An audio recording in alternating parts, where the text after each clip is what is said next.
Thank you for visiting Metabolism 123, the podcast originating from the website metabolism.com. Metabolism, the bodily process of making and utilizing energy, affects every aspect of your physical well-being. When metabolism malfunctions, the results are common afflictions such as diabetes, thyroid disorders, high blood pressure, high cholesterol, or simply being overweight. The host of Metabolism 123, Dr. Gary Pepper, an endocrinologist with 40 years of experience, along with invited guest experts, provide practical insights and knowledge you can use to improve energy, weight, or any troublesome aspects of your metabolic life. Thanks again for choosing Metabolism 123 and Metabolism.com as your information source. Welcome back to our podcast, Trouble in Paradise, discussion of the obesity pandemic. Joining me again today will be my brother, Robert Pepper, who is also another Dr. Pepper, PhD. And Rob has been a long-time psychotherapist and a lifelong brother. And he's going to be joining me in our discussion. And Rob has been a therapist for 40 years and has accumulated an enormous amount of experience helping people deal with their emotional issues. And if I'm correct, being overweight or the weight issue is likely to be a central theme for many of these people. So today, I would like to focus on how did we get here in terms of how do people become overweight and what are the emotional issues that they confront at that time. So welcome back, Rob. Thanks for joining me on another Sunday therapy session. Oh, it's my pleasure, bro. Yep. So I believe calling this a pandemic is more appropriate than the obesity epidemic because obesity or overweight is affecting people all over the world just the way the coronavirus has been. And if you can help us out today examining the emotional factors that are the driving force behind this common problem. First off, can you tell us from your experience just how big a issue is weight in your therapy sessions? I have a general practice, and I do groups and work with individuals and families and couples. So my experience is not limited, but I can say that everybody has some relationship, emotional relationship to their body image, how much they think they need to lose weight or don't need to lose weight or just fine the way they are. One thing comes to mind and to start off with is that there have been times when people who are obviously grossly overweight have come to me, and yet when they present the problem, when I ask them how I can help them, they don't mention weight. They'll mention relationship problems, they'll mention professional work problems, but rarely do they mention weight. And so that always sets off a red flag for me because it's clear that the way that they are managing their life around this issue is in deep denial. And I can't say that to somebody, obviously, when I first meet them. So but how do you segue into it when the time comes? Often, when I ask them how I can help, they'll go into their problem. And somewhere within the first session or two, I ask them, in the middle of talking about whatever issue they have, I'll ask them, are you happy with your weight? And often that is met with denial, too, that there's no problem, that's not the issue, and they back off. So your first hurdle is just getting them to say that they're unhappy with how heavy they are. Well, people come in for a specific problem, so I take that seriously. What is it that they need help with? And if they don't tell me about their weight right away, like I said, I will mention, are you happy with it? And wait to see what happens. And every once in a while, I may bring it up again. But my focus is on what they would like to accomplish. I should say that the issue of weight in the people that I've met that are seriously overweight is a very difficult problem to treat because I make the assumption when I work with adults that they must be getting something out of the situation just the way it is, even if they say they're unhappy with it. I believe there's at least two levels of the mind, the conscious and unconscious. They have wants and needs that are healthy needs, and they have wants and needs that aren't. And often they're not aware of the unhealthy needs. And so, as Freud said, the goal of therapy is to make the unconscious conscious. But with weight issues, it tends, in my experience, tends to be more of a stubborn problem because obviously people can live without drugs and alcohol, can't live without food. So everybody has a relationship to their body image, to food, and that there's an investment in that image, whether it's accurate or distorted. And it takes a while for people to get around to that.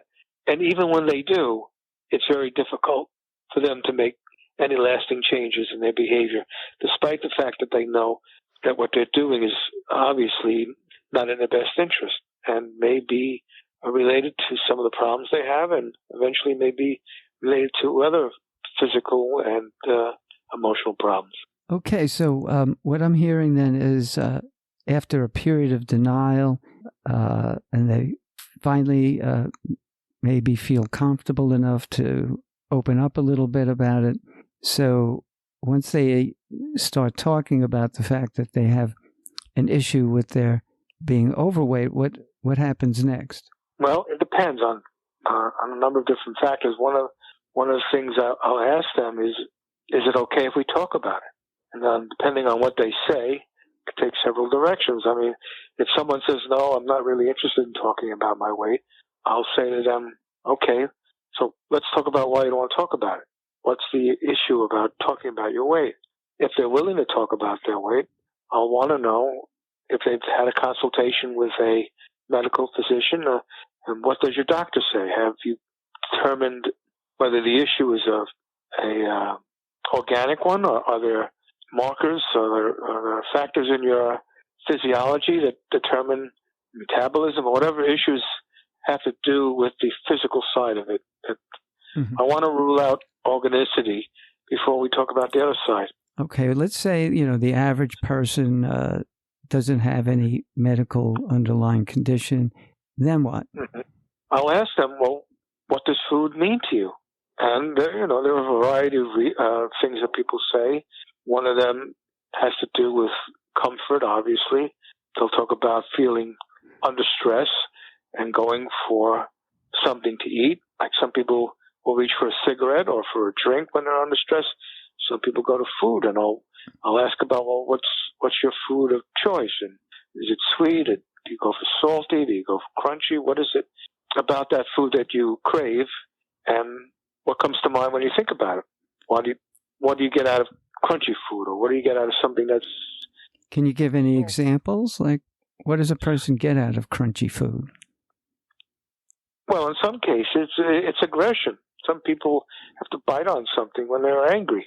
It's their reaction to feeling either verbally attacked or abused, or emotionally abused, or even physically abused. They need to feel some way of letting out that tension, and they do it through food. Right, like and pretzels. Crunchy food, pretzels. Crunchy food, like pretzels. They crave the salt, and some people crave, as you know, sweet things, ice cream, chocolate, whatever it is that. Yeah, from a medical point of view, sugar is fuel, and some people, I guess, can detect the amount of fuel in the food better than others, and it gives a stronger reward in the central nervous system. Mm-hmm. So I guess just listening to what you're saying, there are people who may want to feel more fueled up, you might say, by eating sweets. And then there's people who want to get rid of some aggression and want to crunch down on something. Mm-hmm. There's a cliche that, like any cliche, it has a ring of truth to it. People tell me that they eat their feelings, that they want to stop a feeling by going into action. And food is often one way of doing it, just like I said before, alcohol, cigarettes or so. Would you say I've known people, that it diverts them from their feelings? right? To take an action stops a feeling. Mm-hmm. I say to people who smoke, when you light a cigarette, you extinguish a feeling. Well, some people do the same thing with food. They don't want to have. There's an objection to having a difficult feeling, a feeling that makes them feel anxious or frightened or needy or whatever it is. There's so many different factors that go into it, but it's usually an avoidance of something. Some of it is learned. We talked about that before. People's relationship with food begins at the very beginning of life. You know as well as I do that family of origin, people pick up behaviors that they see from their family. I think you had once said that that kids are taught not to recognize the feeling of hunger when they eat as well. Well, I said that, yeah, and I was thinking of situations where eating becomes a power struggle between the anxious parent and the child. And the parent wants the child to eat, and they get anxious when the child doesn't eat, and they try to force the child to eat. And after a while, the child begins to pick up the game that's being played, and that is they can frustrate their parent by refusing to eat. And in the process, one of the terrible consequences is that they, in the process of struggling for control over their own body, they lose their ability to distinguish when they're hungry or not. And that starts way, way back. I mean, in the very early days of a child's life. Right. And there's the anorectic person who uses not eating as a method of controlling the people around them. Exactly. So you've got both ends of a spectrum there. You've got people who are eating in some way to retaliate, I suppose, and then there are others who don't eat to gain control. Exactly. What other things do you think that parents can do that create eating problems in their children? Well, for sure, diet has something to do with it. You would know the data better than I, but I'm sure that there's a tendency, well, you tell me if this is correct or not, when people are having tough times financially and they buy the food that they can afford, usually it's fast food or junk food, although it's not exclusively related to that, but people who live on fast food have a tendency to gain weight, right? I mean, isn't that... fast food is engineered to be very rewarding. In other words, it tastes good, often has lots and lots of calories, which, hits the reward centers. And cheaper products are typically ones that have more fats and carbohydrates and less protein. So, I think the fast food industry has definitely spent billions of dollars and have discovered the key to success for them is to give the types of food that make people heavy. And yes, I think you've got two working parents. The kid has to get fed, and it's getting late, and they don't have a lot of resources. It's going to be a fast food meal. And I suppose, you get habituated on that. That's the kind of food you like. But again, in my practice, I see a lot of fairly well-to-do people who can certainly afford healthy foods who continue to make the wrong choices. And well, yeah, I don't mean to suggest that obesity is related necessarily to class and income. Of course, that is, I think it can be a variable, but there are other variables involved, and income has nothing to do with it. Yeah. Social class has nothing to do with it, really, in that way.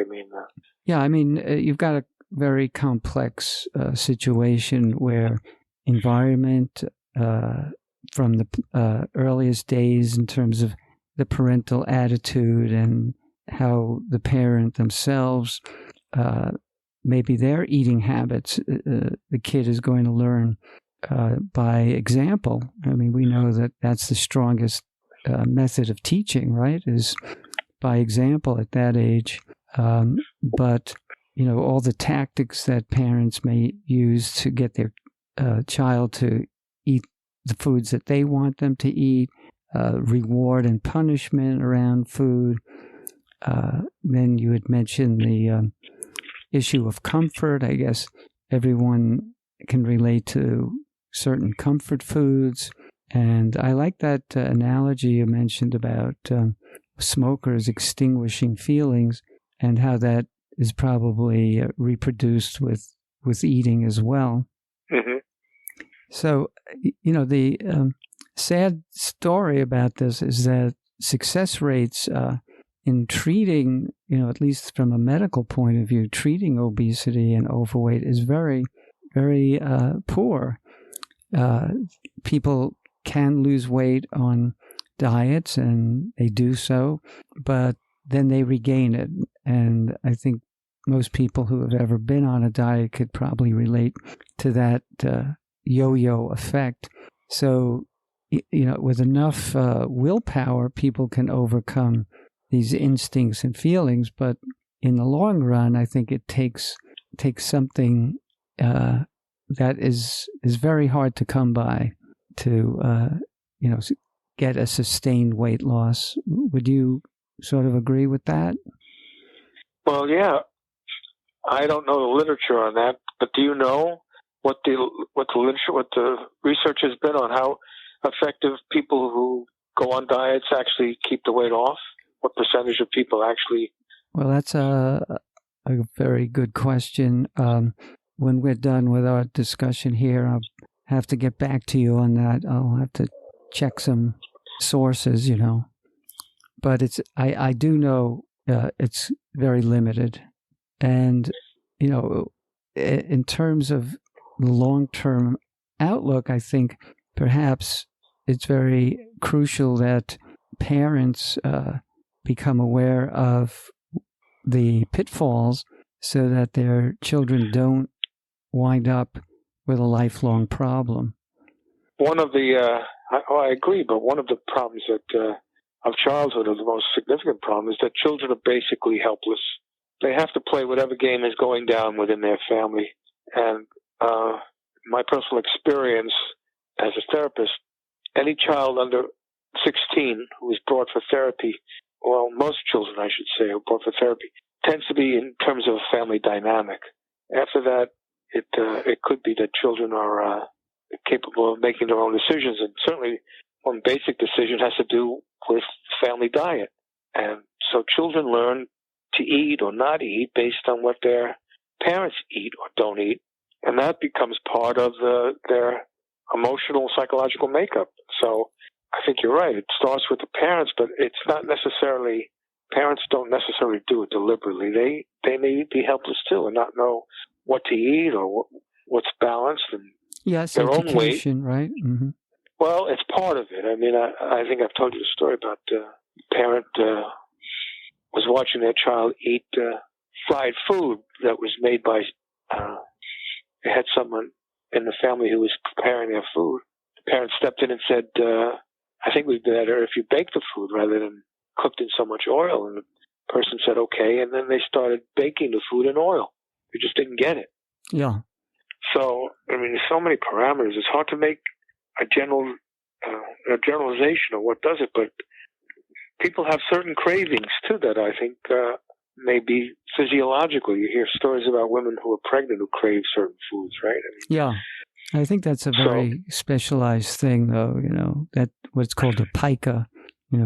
Women who are pregnant, they crave ice. They could even want to eat laundry detergent, clay, all kinds of things. And I do think that that's physiologic. But for the most part, craving chocolate ice cream is probably not controlled by the same, neurological system. I think chocolate has its own focus in the brain.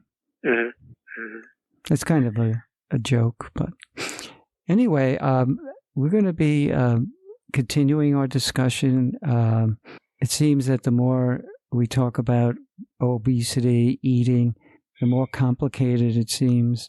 And to get it. Yeah. And I'm, dealing with it on an everyday basis with my patients, and you are too. It's like such a individualized kind of issue as well. So I know it's hard to generalize. But if we can weed out some common threads that might be helpful to the general public and, people listening, I think that would be a very valuable thing. So I'd like to invite you to come back, and we'll see what we can do in terms of clarifying some of the issues that we're raising today. And sounds like a great idea. Yeah. So have a great night. What are you having for dinner? Linguine Alfredo. All right. I'm going to have a black bean Boca burger. So, all right, Rob. So good speaking to you again. Have a good night. Okay, Gary. All right. Good night. Take care. Okay. Thanks again for listening to our podcast, Metabolism 123. We hope you found the information provided useful. Remember to visit our website, metabolism.com, for downloads of this show, to leave feedback, and to browse other valuable information about metabolic health. None of the comments made by Dr. Gary Pepper or his guests on the show are meant as medical advice or treatment and are for educational purposes only. Please consult your own physician for any concerns you have about treatment or diagnosis of medical disorders. Thanks again for listening, and have a rewarding day.